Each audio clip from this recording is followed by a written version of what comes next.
time to go. Time to deliver the beast. The only thing is this thing is closed and I don't have the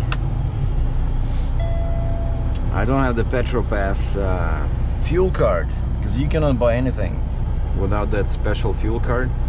And my fuel is okay, I only have like 60 miles to go, but my DEF is getting low, so I'll have to buy one of those overpriced containers.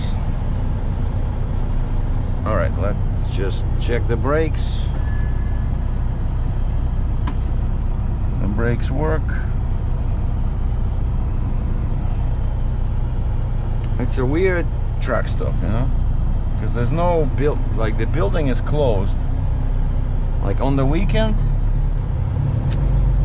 Saturday, Sunday, it was closed. Well, there's a washroom inside, but to get inside to the washroom, you have to use again your fuel card, because you just swipe it at the pump and then you choose, I think it's like, it says option 8 there, as if you're fueling at the pump number 8, and then you have to run to the building to make sure the door is still unlocked. Actually, once I tried to get the fuel card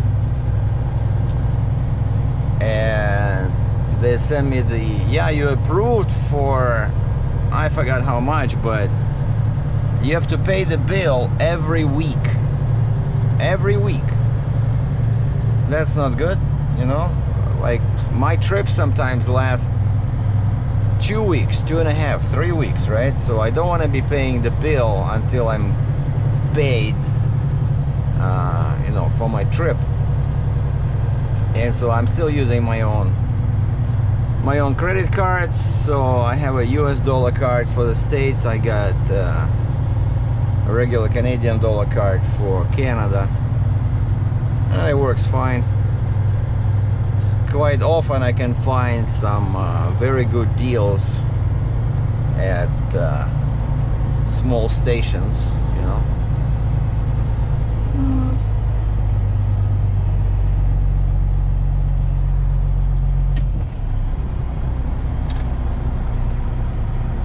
Man, this place at night was very tricky to get in. I had to run my tires over the shoulder, but now it's like this far away, so I'm good. Yeah, this booster, you know, the booster really helps. If this was a quad, I'd be in trouble. So why I'm telling you all this about the fuel and why I cannot buy anything here, I need to get DEF. And yesterday I went out to that Esso, there's an Esso over there, and got some ice cream, you know, believe it or not, for the weekend. So it was very quiet here, you know, very quiet. You can sleep, because I parked far away from other trucks, and I didn't hear people idling, you know.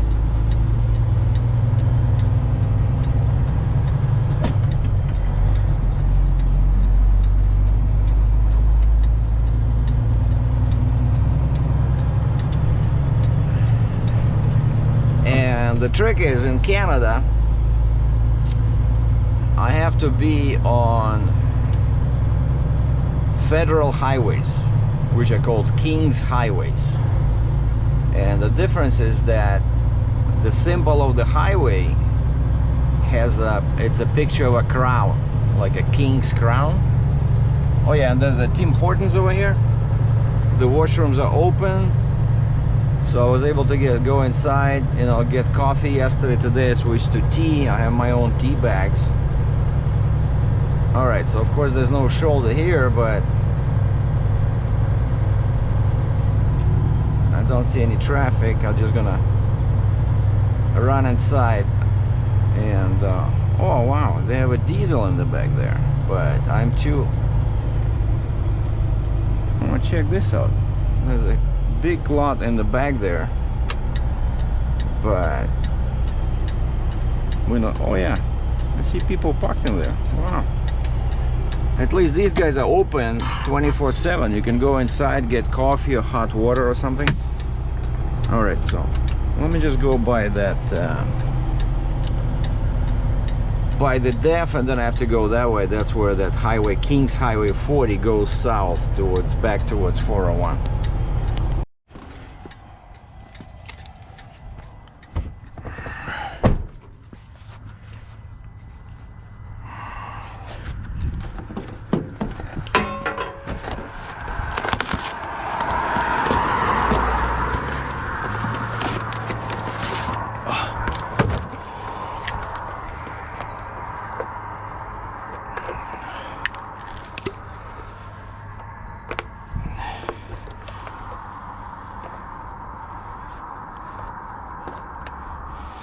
Now this part is tricky. You have to screw it on exactly right or it'll start leaking when you try to put it in.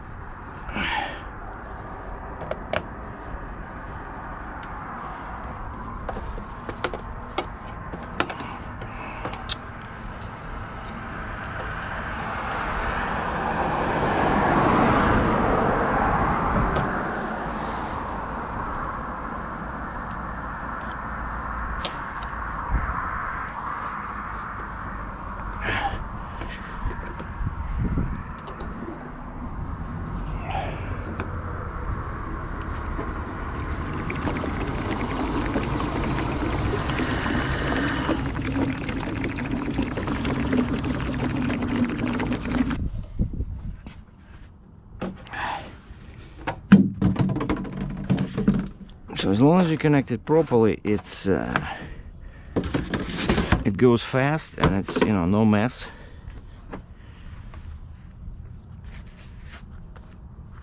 So now I just want to drop it off over there near the garbage can.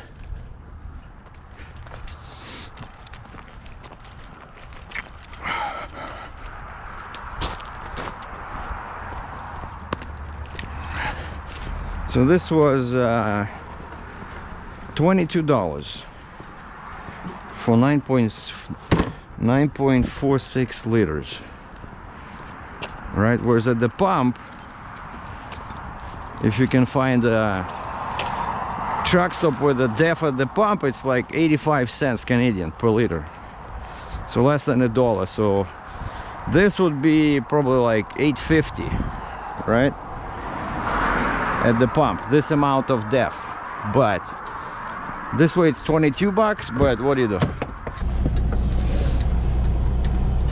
Yeah, so unfortunately the broker did not see the situation with the bridge the way I saw it, and so they said no more funds will be available.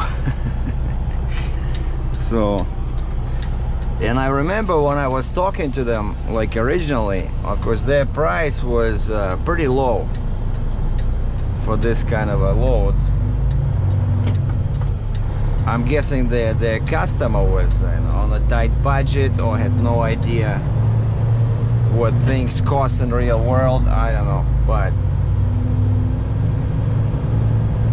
I managed to raise the price quite a bit, right? And then they said, okay, we're gonna send this to our customer and see what they say. And then I could feel it was a bit too high for them, right? Even though it was fair, but I needed the load, even though I was in Cambridge, 900 miles away. And so I emailed them. I said, okay, I can do this, and I reduced the price by like almost $1,000. Yeah, and that's what we agreed on, basically $1,000 less than what I originally wanted, right? And then I discovered this thing about the bridge, as you saw in the previous video, right? And they blame me that I did not do my research, but everybody was in a rush, right? They were always in a rush to ship this, or please order all the permits beforehand. And that's what I did. I ordered the permits beforehand without seeing the machine, without confirming the dimensions. And and they said, when we were talking about this, they said, yeah, please order the permits beforehand, and if the dimensions are not right, we'll reimburse you to order, you know, new permits. But they really were in a hurry, you know. Okay, I need 40 north. Okay, 40 south.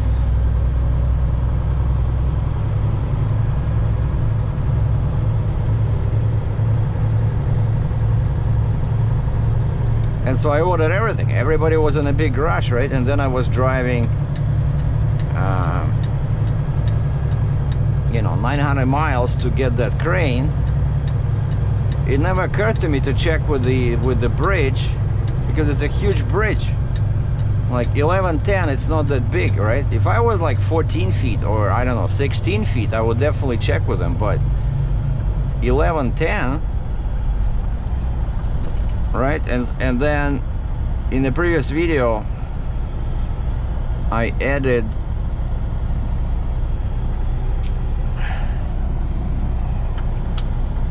look at this. This is like nuts.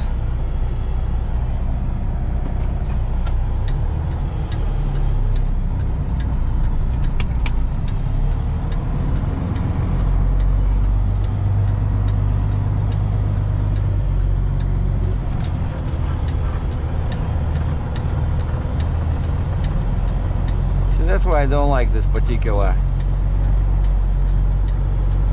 truck stuff, you know. I remember something about this, you know, it's very difficult to get out of.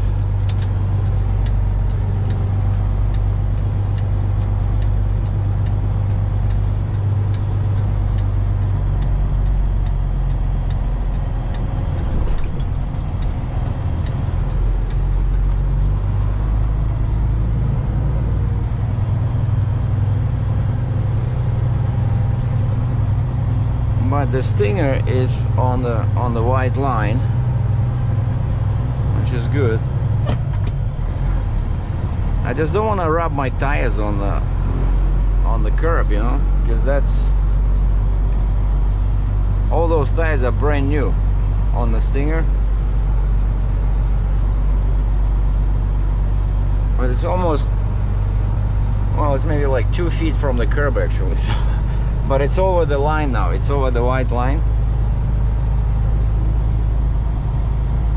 I just hope I don't catch a nail here. I'm pretty sure that's how it happened with the left tire, because a couple of times when I was in New Jersey, things were so tight in there that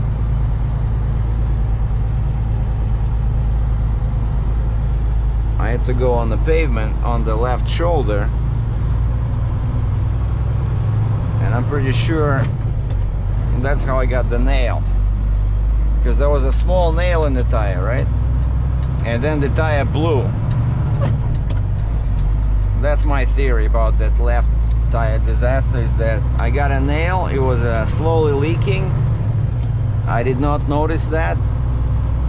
And then when I hit a big pothole, because the pressure was low, it just, you know, under all the weight of that drill rig,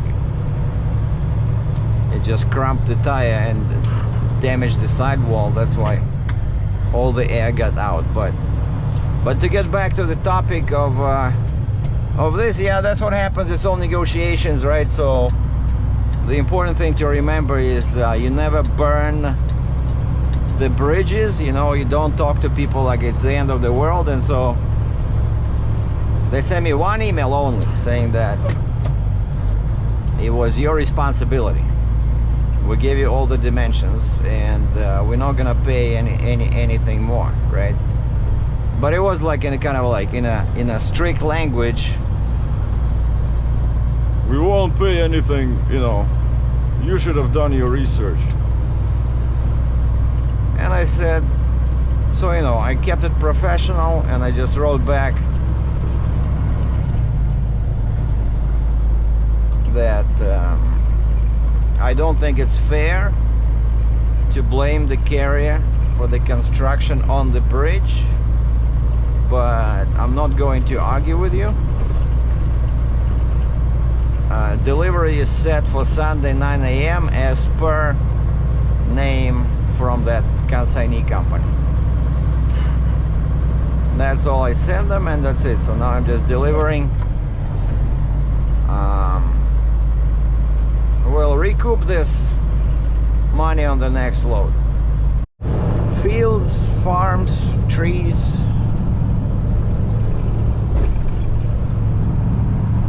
Looks very peaceful over here.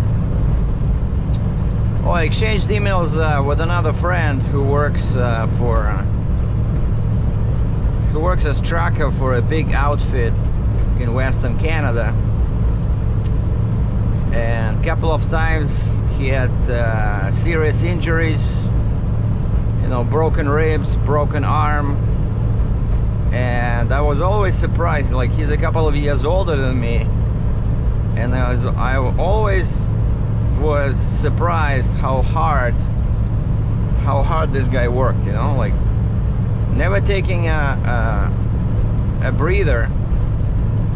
Like, now he's delivering something, then where are you now? Oh, somewhere in the Arctic, you know. Like, he was doing ice trucking in winter, and he was working with you know, 10, 13 axle trailers, beams, and actually that's how he broke his arm. He was unloading. He was unloading a beam trailer, and one of those huge 12 by 12 timbers fell on his arm and broke it. And so now he says that's it. He says, I don't enjoy it anymore. I don't enjoy hustling, you know, muscling these 12 by 12 timbers, tarping, you know, chaining up, because yeah, he's always going to mines over there in northern Canada, and he always carries tire chains, right? And that can be, you know, of course you have to put them on, take them off, put them on, take them off. I used them once in my trucking career. I still remember, I used tire chains once, and I said, that's it. I'm not gonna use them again. It's just a waste of time, you know. It's better to, no, for me it was bad weather, right? It was Denver, west of Denver, I-70, and this was like my first or second year of trucking. I didn't know anything, and of course the sign lit up, says chain law in effect, so everybody has to stop, put the chains on. So that was because of bad weather. So what you can do, if you know, check your forecast, you just stay at the truck stop, right? You tell your dispatch, hey, the weather's bad, so if you need chains, it's not safe, right? And you have to, when you have your chains on, you can drive only like 40 miles an hour anyway, so you know, you can spend all day and do 200 miles, which is useless. And so if I knew back then what I know now, I would just have stayed at the TA I was staying at, TA truck stop. I think I was east of Denver, and just wait till the chain law is canceled. But this guy, this particular guy, he had to chain, because when he goes to a mine, you know, there's no bad weather, there's no good weather, it's all bad weather. You have to chain because the hill is like, you know, 20 miles long at 10 degrees, and he had to drop his Jeep or Stinger. It's crazy. And basically I think what happened is he just burned out, you know. It's a professional term, right? That's what happens when you work too hard. And that's why I urge you guys, if you are looking into or working in trucking, don't work too hard, because that's when injuries start. You know, you make mistakes, and then sooner or later you burn out.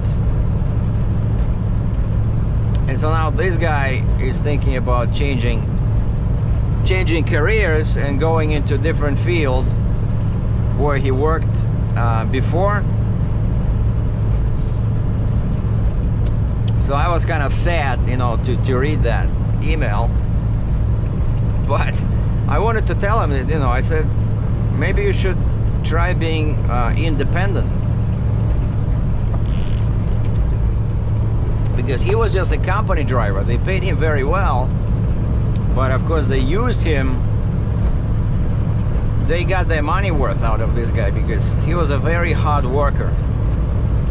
And I said, you know, and I wanted to say to him, hey, I'm a trucker too, right? But I don't tarp, I don't use tire chains, and I don't have 12 by 12 timbers because it's my decision, right? I'm the boss, I'm the president, I'm the chairman of the board, I'm the wardrobe consultant, I'm the yard security, I'm the driver, I'm the dispatcher, I'm the fleet manager. So I think the real cause of his burnout was the fact that he was a company driver, right? I think the best deal is for your peace of mind is to be independent, you know. I enjoy the sales part of it actually, because I used to work in sales, right?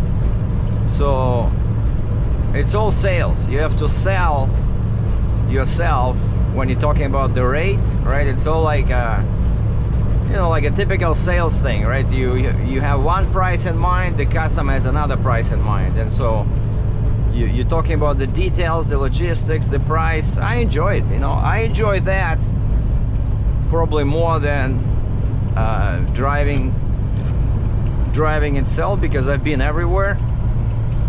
Like, it's cool, like the first 3-5 years, yeah, you know, when you go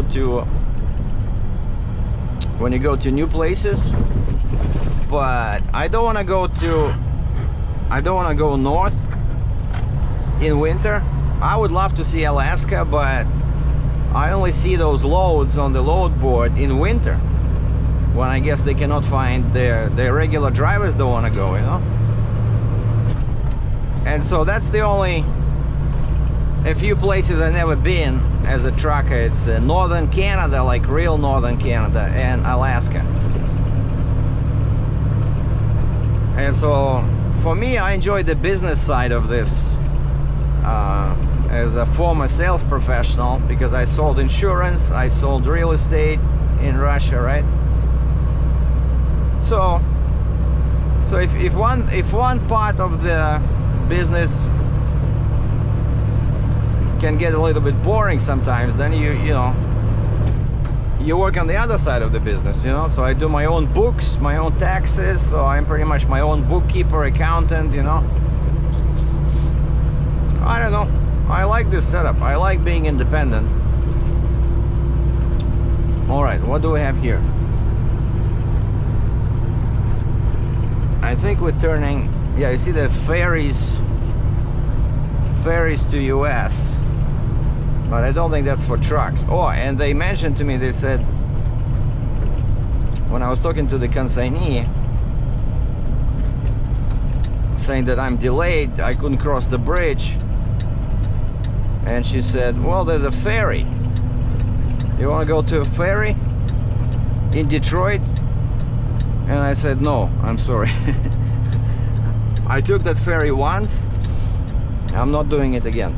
It took like 6 hours to cross the river, and it cost, back then it was 300 US. And it's not a ferry, it's like a barge, you know. Basically it's like a float pulled by a ship, right? That's the difference. Because at first I was confused, like what's the barge, you know?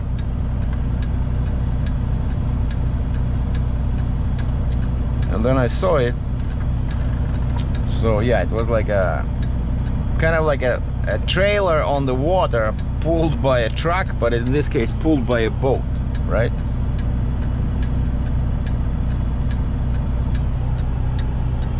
Yeah, I see. So we're turning left towards this Wallaceburg, and somebody told me that there can be you gotta watch out for a truck route. There can be bypass around that Wallaceburg, because it's a small town, but there's a river there. I definitely don't want to go on any restricted bridges.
I'm a bit worried about that river, because Highway 40 turns south in 3 kilometers, 2 miles, and it's all amber color, like it means it's a slowdown.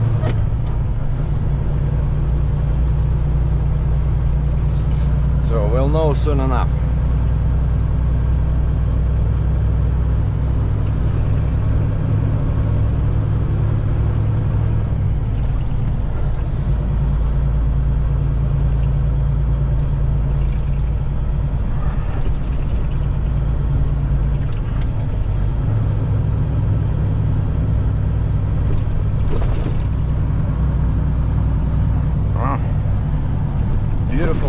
Beautiful creek. I would love to walk around here with a camera, but I think it's all private property over there, because it's a field.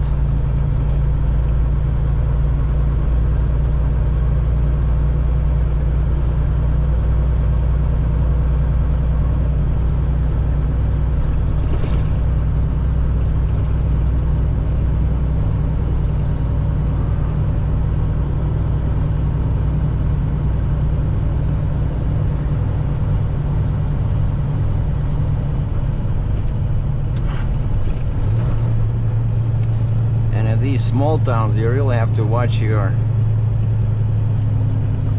speed, you know, because cops love pulling over oversized loads when they see you going above the speed limit. Once a bike cop pulled me over because I was going downhill with a big loader, and I think I was at Sudbury or some other town there, and the speed limit was 60. I think I was doing like 65 kilometers an hour, because it was heavier and I was going down, right? So like 3 miles over, he pulls me over.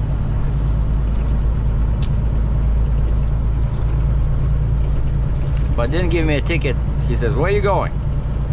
Because his bike was almost falling over.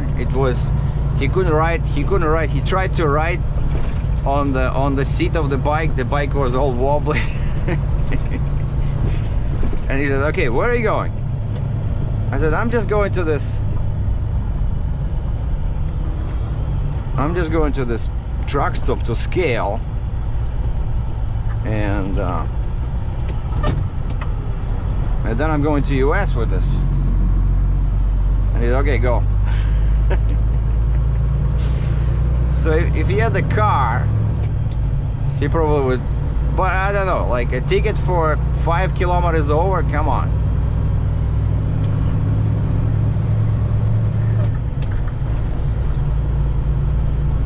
Okay, yeah, you see again, 40 with that little crown. So I gotta make sure I have that crown. So that's why here I gotta be careful, because I know the road will turn. So I have to keep my head on the swivel and read all the signs. You See, a cop is sitting over there.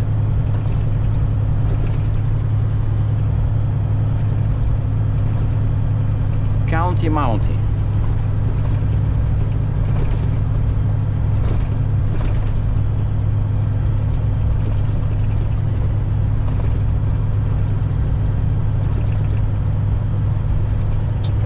Alright, yeah, oh, we're turning right here. Yeah, see, 40 goes right, yeah, towards the river.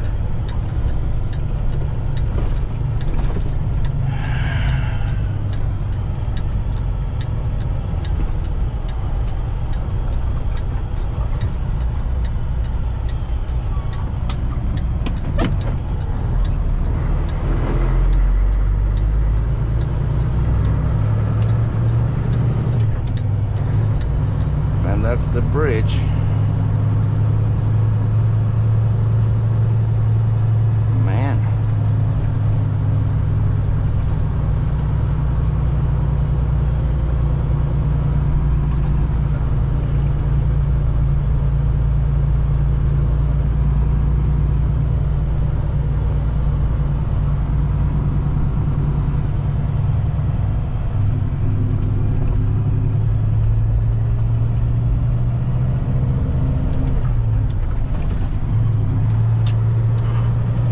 Scary.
It's gonna be a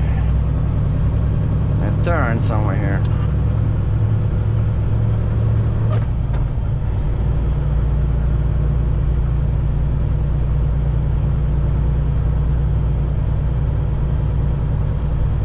See, that's what you have to watch out for.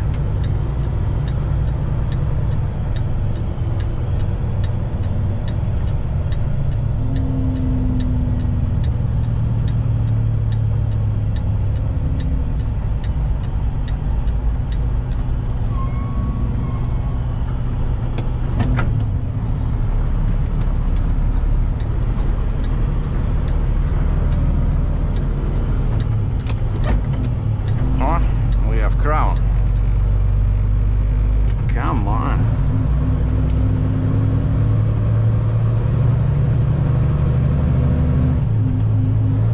So diesel is basically $1.20 per liter Canadian.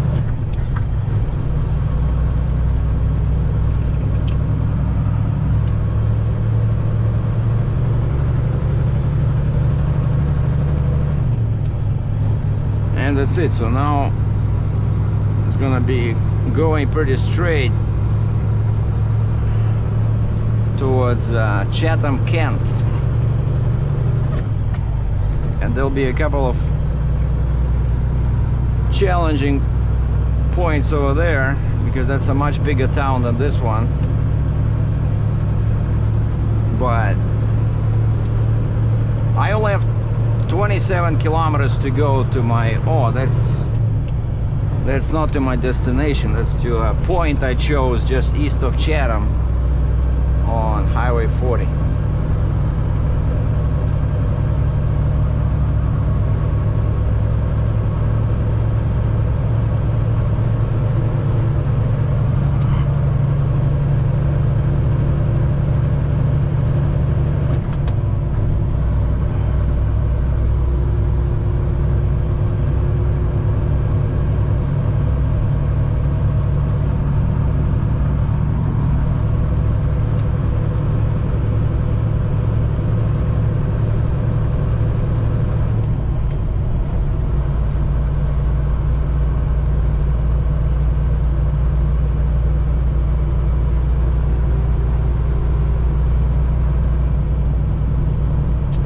there's that curve that I can see on the map.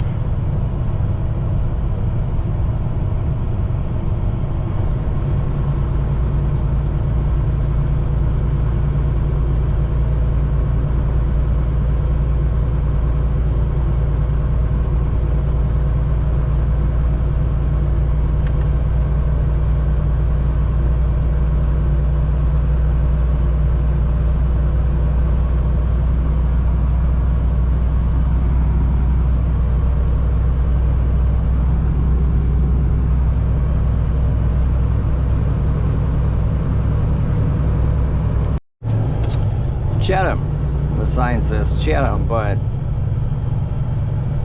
it became busy a couple of kilometers back. They have all these big, you know, retailers, Canadian Tire, I think I saw a Walmart, and the speed limit dropped to 60 kilometers an hour, so 40 miles an hour. Now I'm just looking for my turn, because right before the river this 40 will turn. I gotta make sure I don't miss that. And there was a sign says bridge on 3rd Street closed May 3rd. I have no idea what 3rd Street is. I hope it's not Highway 40, because you know these highways, right, when it goes through a town, sometimes it'll become a street or an avenue.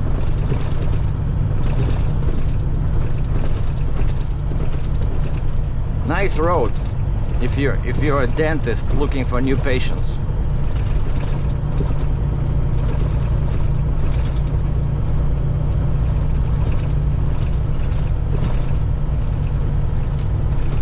All right, 1.7 kilometers to the turn, 1 mile.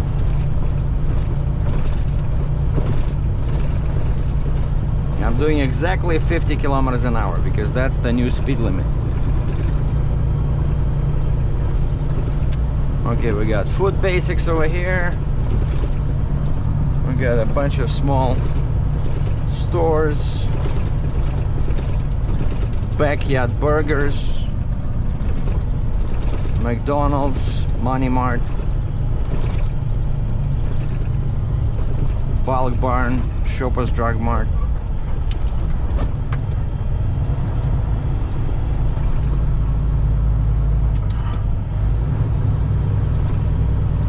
And of course, you gotta have Tim Hortons.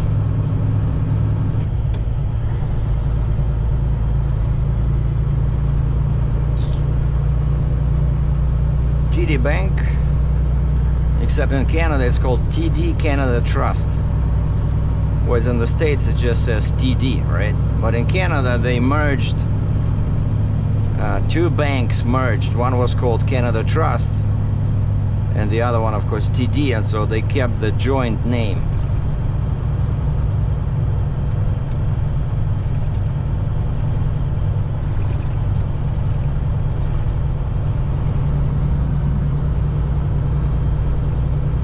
All right, something here, I see some signs over there.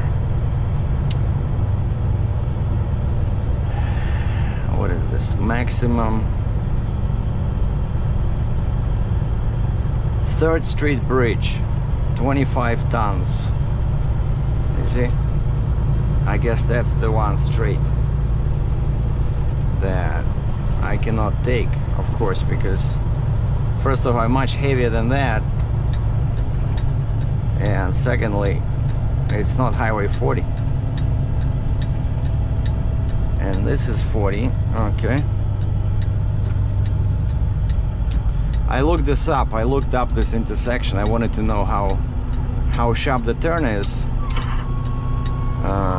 You know, street view on Google Maps, right? Very useful.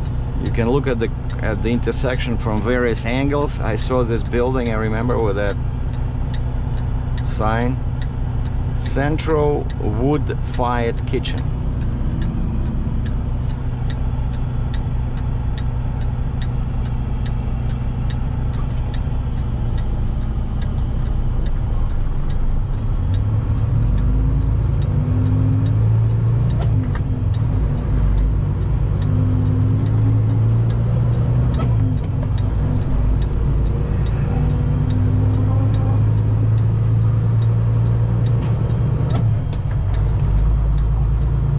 guy moved his truck. Thank you, sir. But I was quite fine. He was not in the turning lane. He was in the center lane.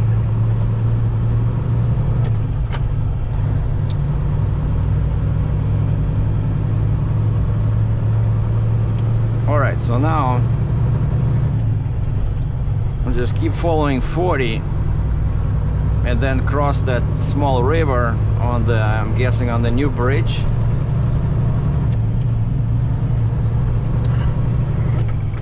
And so 40 goes, you know, now I'm going east as if I'm going back towards Toronto, and then it's gonna turn south. And finally I'm gonna hit 401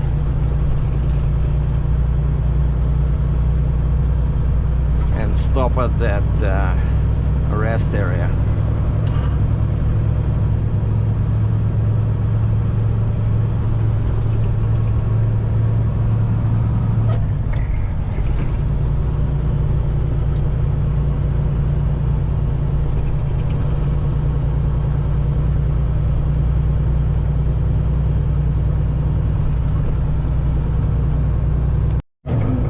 I just turned on that southbound part of Highway 40, so now I'm just about to cross that river.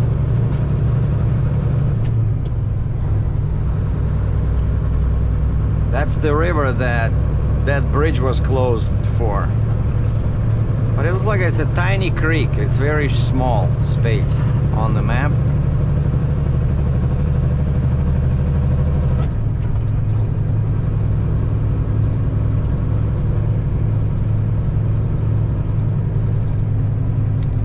Thames River.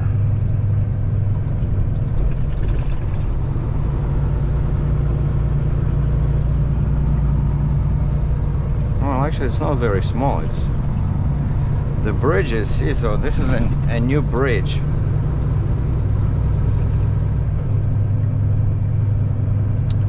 And if you turn here, you're going back to Chatham.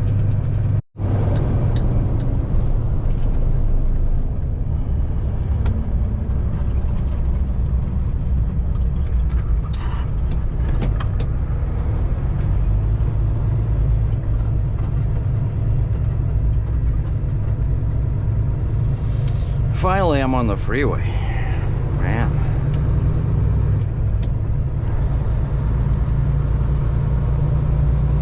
So that's the big loop I had to do, because if you follow this road to US, you're gonna end up in the Ambassador Bridge, right? So I had to go to Port Huron and then drive on these backwood roads to do this.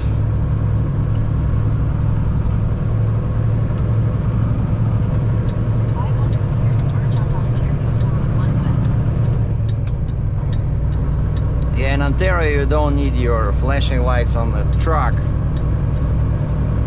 unless you expect to be much slower than the rest of the traffic. Like somewhere in the big hills, you know, when I slow down, you're supposed to have that, but I usually turn it on only on a... I turn it on only on two-lane roads, so people can see me, that I'm, you know, wide, people that come to me. But here it's all divided, right? Looks like it's all one big construction zone. So the guy just called me. He said he's at mile marker 59, which is kilometers, but so this is 62, he's at 59, so he's somewhere right at the next take the exit, then turn right at the next overpass. So I told him, I said, what's your ETA? So let me stop at the rest area here. I'll call you from here.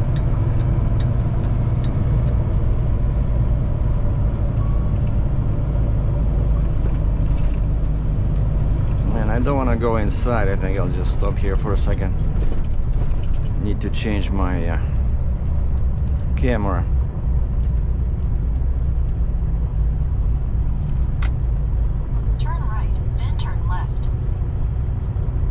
I see left lane closed 2 kilometers ahead, so that's where I'm going. The sign says It was one lane only, then now it's opened up, and then it's closed again in 2 kilometers. So I'm pretty sure that's the way he's waiting for me.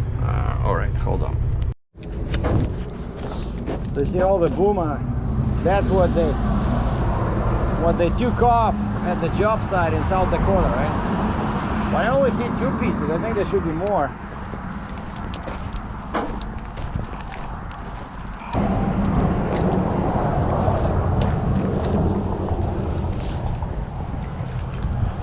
So I'm guessing you're gonna turn, right? You're gonna turn the house. So Flag.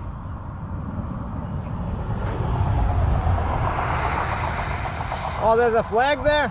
Yeah. I think they took it from something, I forgot. It was on the boom or something. It was part of this machine.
Yeah, he had trouble with the gantry in the back, so that's what it's called.